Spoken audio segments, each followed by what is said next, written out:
I see this question a lot in the Pokemon trading card game, and this is something that I experienced as well when I started playing the game a couple of years ago, and it's a question about rotation. Shoutouts to Zillarain on PTCGL, Reddit PTCGL, with this question. I know it's an ignorant question, but how often do cards get rotated out?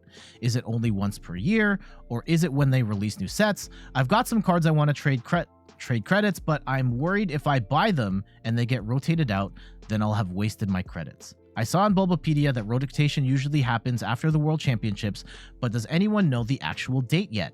Any insight would be greatly appreciated. I wanted to save my credits for the new sets coming out, but there are some cards I want to mess around with now. Now, just for those who don't know, rotation is a process that happens once a year. In the standard format of the Pokemon trading card game, we only use like a certain set of cards. And at this point in time, we are using cards E, F, and G. I know that you're not going to be able to see the marking here. I've got an Oricorio here. And the bottom left-hand corner of the card, there is a letter. It's the tournament marking. And right now, we are in a format where we use E, F, and G cards. And once a year, cards rotate out. And based on what's going to happen, E cards will rotate out in the next rotation. Normally, rotation happens right after the World Championships, but we are not in a normal time. The 2022 rotation didn't happen last year, and because we were coming out of the pandemic, and if we had rotated at that time, then a number of D block cards that kind of didn't really get to see the light of day in IRL tournaments wouldn't really get any shine because they would have rotated just as the IRL tournament scene was picking back up. So the Pokemon Company decided to delay the rotation to the spring of 2023. Now, we don't know when the next rotation is, but I'm almost certain it's not going to happen after the World Championships. That leaves us in a weird position where there's a weird format for a couple of months, and then there's still super massive decks and so many cards in the E format or in the E block that would rotate out after in like a month or so. No, I don't see that happening.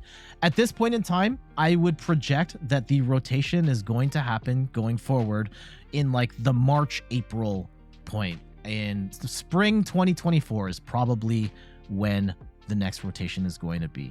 If it ends up being earlier, I'll update the description of this video, but at this point in time, tentatively speaking, it's spring 2024 is where I would estimate it's going to be. Now, regardless, there is this question that keeps coming up of like, do I get these cards even if they're going to be rotating soon? And right now, at the time of this recording, it's July. Maybe you're seeing this in August with potentially up to 8 months or so before rotation. That is a lot of time before cards rotate out. And I understand the concern. Resources are finite. You may not have the credits or the money to get cards, and you really want to maximize and invest in cards that are going to last you for years. I was in that boat too. When I started playing in June of 2021, rotation was in like August, September of 2021. And I decided that, you know what? I'm not going to invest any of my resources like trading packs and PTCGO to get cards that were going to rotate in a couple of months. And part of me is like, yeah, that's great. But the other part is like during that 2 to 3 month stretch, I had a miserable time with the game. I was trying to play post-rotation format when other players were still playing ADP and playing the Dene GX, and they had a massive advantage on me because I refused to spend my credits on cards that were going to rotate out. And right now, we're still potentially many months away from rotation. And I think that's still a lot of time to put towards cards in the E block that are still good, that are still relevant, that you're still going to have a great time with, and you'll probably still get your value out of in that time. Just a couple of examples here of cards that are going to rotate in the next cycle. Duraludon VMAX. It is one of the most successful Pokemon in the Sword and Shield era. Even though there's been so much disrespect for this card over the years, Arceus Duraludon as a deck, Arceus Duraludon continues to be successful and win, and probably will until it rotates in the next rotation.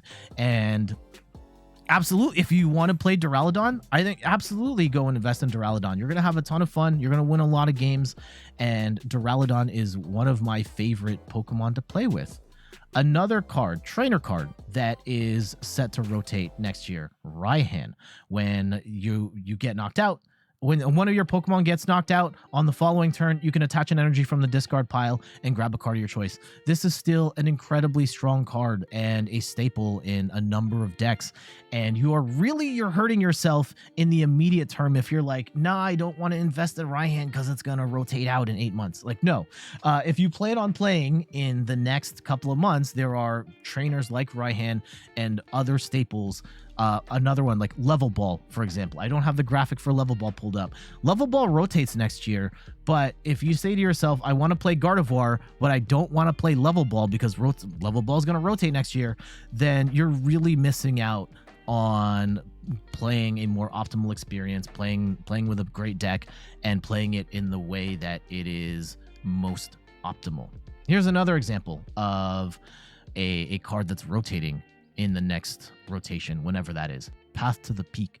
And this is a absolutely phenomenal stadium where if it shuts off Pokemon's abilities that have rule boxes on them. And if you were to say to yourself, I'm not going to invest in Path to the Peak because this rotates in a couple of months, you are going to very much hamper your deck design, because there are so many decks that benefit from having Path to the Peak in them.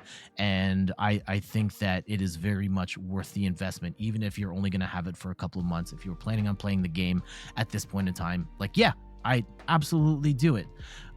Here's a big one, right? We talk about pre-constructed decks a lot on this channel, and one of the biggest questions is like the Mew VMAX League Battle deck. Mew, Janissac, like all the Pokemon from this box are going to rotate in the next cycle, and a number of the trainer cards are going to rotate as well.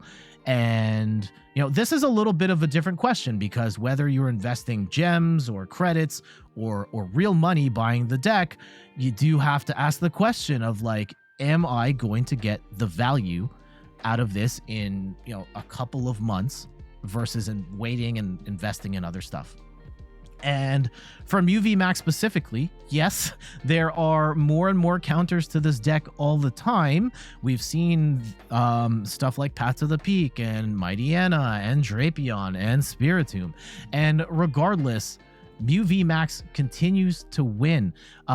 Just yesterday, at the time of this recording, the Pokemon Asia Open just went down, and Mew VMAX, surprise, wins yet again. Mew VMAX continues to win tournaments and probably will continue to win tournaments until it rotates in the next rotation.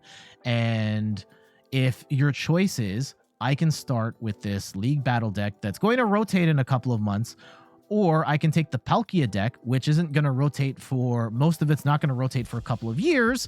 Yeah, there might be some that say like, I want the Palkia one because it's going to last longer. It works well with Chien-Pao. There could be other water cards in the future that make it strong. But as of right now, if you ask me which one of these two to get, I'm taking Mew VMAX all day. This is one of the strongest decks ever made, and you're probably going to win a lot more, have a lot more fun with the game. And yeah, it's going to rotate in at this point in time a couple of months, but you are going to get a lot of play out of this. You're going to be a lot more successful. You are probably going to have more fun and enjoy your time with the game more than trying to make a weaker League Battle deck that's going to rotate out later work. So yeah, those are just some thoughts about rotation. Again, we don't know when rotation is happening. If it ends up that the rotation's actually going to happen after World Championships, I'll probably just pull the video. But at this point in time, it looks like it's going to happen at some point in spring next year. And with that in mind, that is still a lot of time to invest in cards that are going to rotate next year. And I think it's going to depend on how much money you have or what resources you have. But I would not blanket statement just not get any of these cards because they are going to rotate out in 6 to 8 to 10 months. That is still so much time to have an amazing time with these cards and play the current meta and not put yourself at a major disadvantage because you're trying to save up for what happens later. So I would say at this point in time, like, don't worry about rotation just yet. That's something that we'll have more discussions on later, but for the time being, go have fun and get the good cards that are good right now. Anyhow, let me know your thoughts on rotation, and should you be scared of rotation. Again, as a new player, when I first started, I pretty much refused to get cards for it was only 3 months, so it's a much shorter period of time, and I had a miserable time trying to not play cards that were meta relevant at the time because I was saving up for later. Afterwards, I was fine, but like, how much more would I have enjoyed the game? How much more successful would I have been had I just like went forward and got the cards? Anyhow, I got to get out of here. Just some food for thought. Before we go, some quick plugs. You can find me on all the things: YouTube, TikTok, Twitter, and Instagram at In Third Person. You can find me on Twitch at In Third Person, where I stream the Pokemon trading card game every Sunday at 10 a.m. Eastern Time. And check out the website, inthirdperson.com, for more articles and videos on video games, board games, and other nerdy pursuits. Twitch fam, if you're watching this live, stick around. We've got some more action coming. But for our YouTube friends, we got to get out of here. Bye-bye.